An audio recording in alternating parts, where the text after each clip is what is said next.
We really tried very hard to understand in sort of very granular detail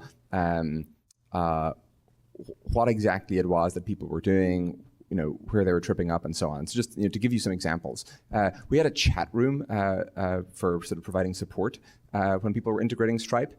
It was actually a public chat room, which kind of had some downsides because if we'd broken something or if somebody had some kind of embarrassing issue, sort of everyone would see it. But we thought that was kind of good because it would actually kind of put more pressure on us to sort of have the product be good.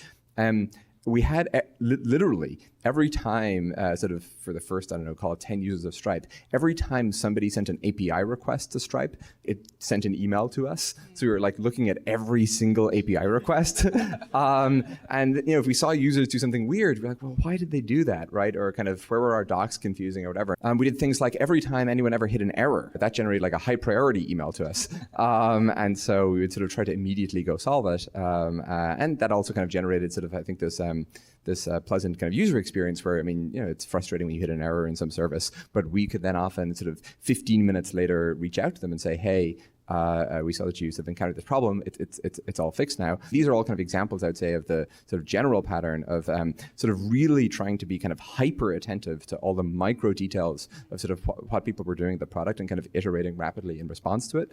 And generally speaking, I think that sort of pre-product market fit metrics are actually relatively unhelpful because probably not that many people are using your product, right? And so if it's 20 users, you can kind of in some sense afford to just like look at everything they're doing and try to understand kind of what's working, what isn't.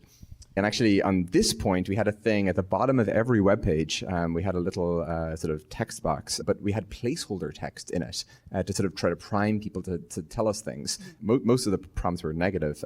It was, like the worst thing about Stripe is, or the worst thing about this page is, or I really hate the way Stripe does, or whatever. At that stage, you have to be kind of masochistic. And so again, we'd be sort of always waking up to, all these emails of, telling us all the terrible things about Stripe.